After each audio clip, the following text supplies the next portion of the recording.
بسم اللہ الرحمن الرحیم۔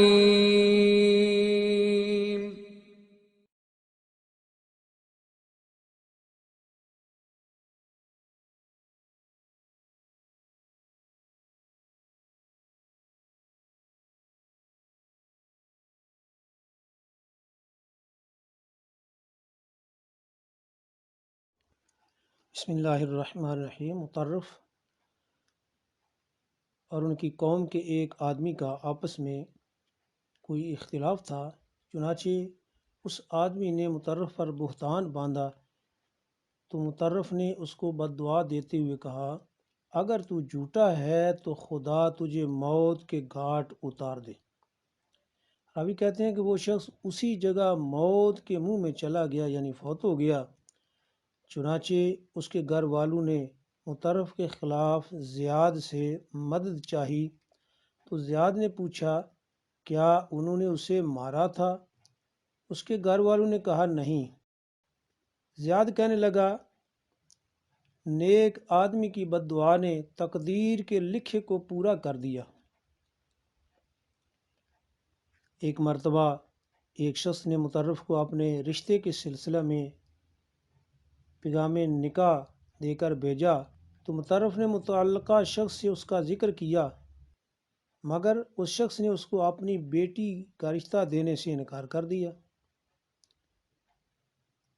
پھر مطرف نے ان لوگوں سے اپنے رشتے کی بات کی تو وہ راضی ہو گئے اور مطرف سے اس لڑکی کا نکاح کر دیا۔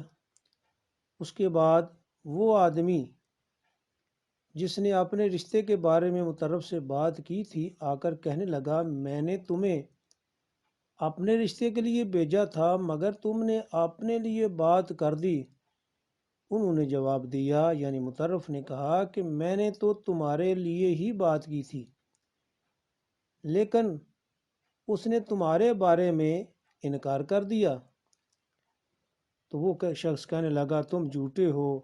اس پر مطرف نے کہا، خدایا اس نے مجھے جھٹلایا ہے، تو اس کے انجام سے میری آنکھیں ٹھنڈی فرما۔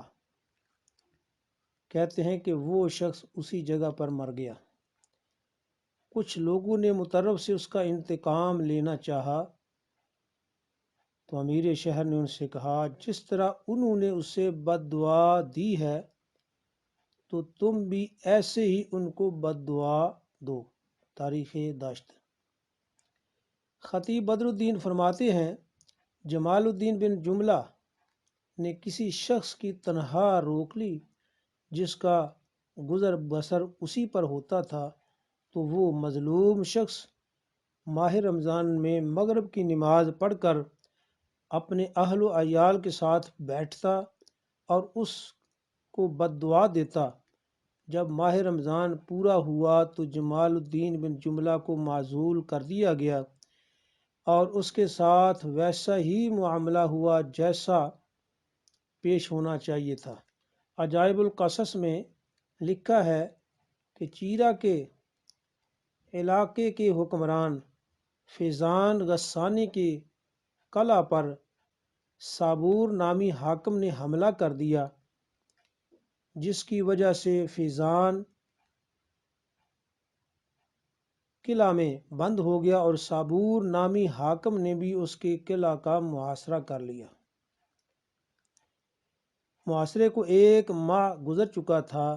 ایک دن فیضان کی بیٹی نے قلعہ کے کسی سوراخ یا جگہ سے صابور کو دیکھ لیا جو انتہائی خوبصورت اور طاقتور تھا۔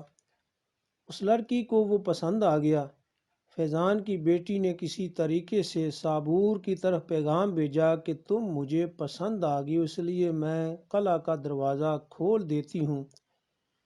صابور نے جواب میں کہا، ٹھیک ہے، اور میں تمہیں اپنے پاس رکھ لوں گا۔ پھر فیضان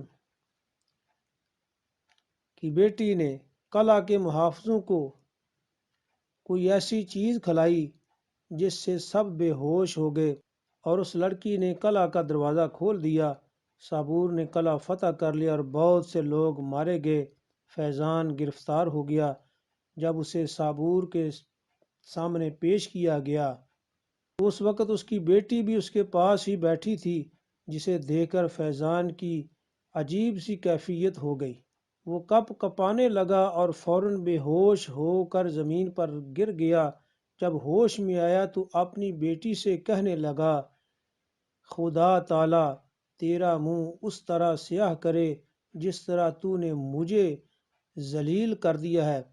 صابور نے فیضان کو فوراً قتل کروا دیا اور بہت سا مال غنیمت اور وہ لڑکی لے کر واپس آ گیا۔ لڑکی اس کے پاس 1 سال تک رہی۔ صابور کو اس سے بہت محبت ہو گئی تھی، اس کو خود سے کبھی جدا نہ کرتا تھا۔ ایک رات کو بستر پر لیٹ کر کہنے لگی کہ مجھے کوئی چیز چھبھ رہی ہے۔ جب بستر کو دیکھا تو اس پر درخت کا پتا پڑا ہوا تھا جو کافی کھردرا ہوتا ہے۔ اس کی وجہ سے اس کے جسم کے اتنے حصے پر اس کے جسم کی نزاکت کی وجہ سے نشان پڑ چکا تھا۔ صابور بہت حیران ہوا کہ اس معمولی پتے کی وجہ سے اس کے جسم پر نشان کیسے پڑ سکتا ہے، کیسے پڑ گیا ہے۔ پھر وہ اس سے پوچھنے لگا کہ تیرا باپ تجھے کیا کھلایا کرتا تھا جو تیرا جسم اس قدر نازک ہے؟ تو وہ بولی، مجھے صرف جانوروں کا دماغ اور خالص سفید آٹا کھلایا جاتا تھا۔ اس پر صابور بولا، پھر بھی تو اپنے باپ کی اتنی غدار نکلی، اب تجھے اس غداری کا مزہ چکھایا جائے گا۔ پھر صابور کے حکم پر باپ سے غداری کرنے والی اس لڑکی کے بالوں کو گھوڑے کی دم سے باندھ کر گھوڑے کو بھگا دیا گیا، جس سے اس کا جسم راستے ہی میں ٹکڑے ٹکڑے ہو کر بکھرتا چلا گیا۔ یوں باپ کی بد دعا 1 سال میں ہی پوری ہوگی۔ عجائب القصص۔ ایسے ہی دینی اور اسلامی اچھی ویڈیو کو دیکھنے کے لیے ہمارے اس چینل کو سبسکرائب کریں، ویڈیو کو لائک اور شیئر بھی کر دیا کریں۔